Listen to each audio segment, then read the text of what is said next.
A man had a dream where he was assaulted by a fox spirit. The next day, a strange fox head appeared on his back. He kept crying out in pain, saying something was biting into his flesh and trying to devour him. My mum rushed my dad to the hospital, but the doctors couldn't find anything wrong. My dad eventually broke down and begged my mum to cut the skin off his back. My mum realized that the fox head was no ordinary thing and discussed it with my grandparents about finding someone who could help. But it was too late. After that day, the fox head on his back opened its mouth. My dad locked himself in a room and screamed relentlessly. When Grandpa kicked down the door, my dad had turned into a pile of bones. The whole town was in an uproar.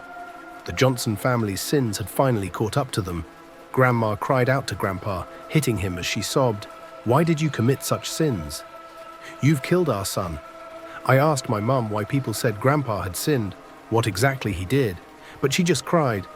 I'm not sure if she didn't want to tell me or if she didn't know either. Grandma lay in bed crying all day long, muttering, "The curse has come, my son is dead, and next will be my grandson. Our family is doomed."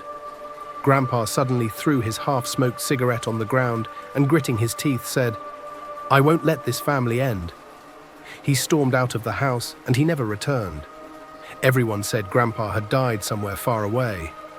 My grandma and mum believed that, and I feared that I would end up like my dad, with a fox head on my back and turning into bones. Thankfully, I lived many years without incident and even went to college. The fear that had gripped my heart started to fade. But no one could have predicted that during my third year of college, Grandpa, who had been missing for 15 years, suddenly returned. He looked like a completely different person, frail, with hollow eyes, as if he had one foot in the grave. A few days after his return, he passed away. I rushed home to see him one last time. He used his final strength to hold my hand and gave me 3 tasks. First, he wanted me to drop out of college. Second, he wanted me to marry a woman named Lucy within 7 days. And third, he gave me an address and told me to find someone named Sam Nelson. These 3 tasks seemed simple, but each would completely alter my life. For a small-town boy like me, getting into college was my only chance to change my future. But Grandpa wanted me to leave school. Lucy was a mentally unstable woman in our town, and Grandpa wanted me to marry her.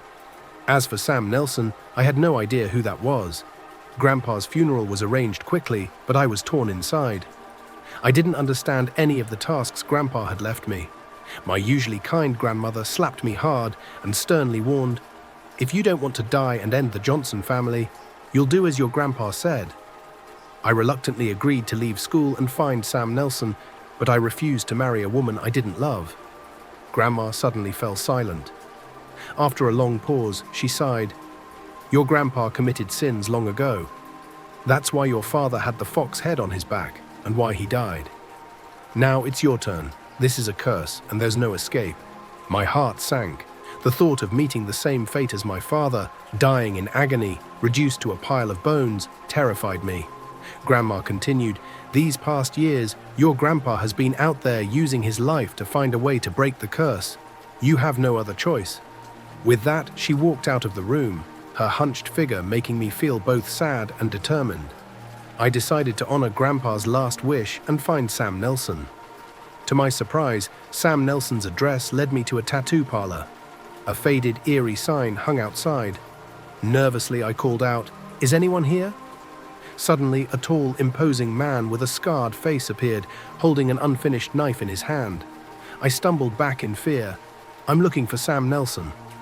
"I'm Sam," he growled, walking toward me. I instinctively backed away, fearing he might strike me with the knife. "You're Black Dragon's grandson, aren't you?" he said, moving behind me and slapping me hard on the back, causing me to nearly fall over. Laughing, he said, "Yep, Black Dragon's grandson. Come on." He grabbed a wooden box from the table and dragged me out the door. 2.5 hours later, we arrived at a desolate mountain with an abandoned temple at its base. Cobwebs covered the statues, and in the center stood a black statue of a human-faced fox. Sam kicked me to the ground in front of the statue and lit 3 incense sticks from the wooden box, offering them to the fox.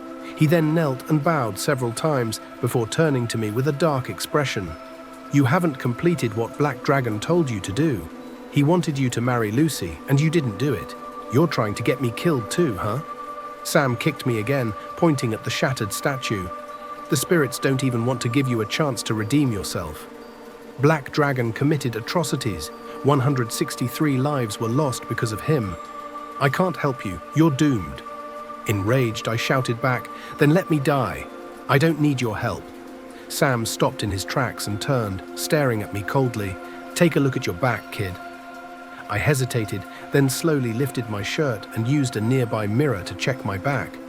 To my horror, a black fox head had appeared, just like my father's. Panic gripped me, and I called my grandmother immediately.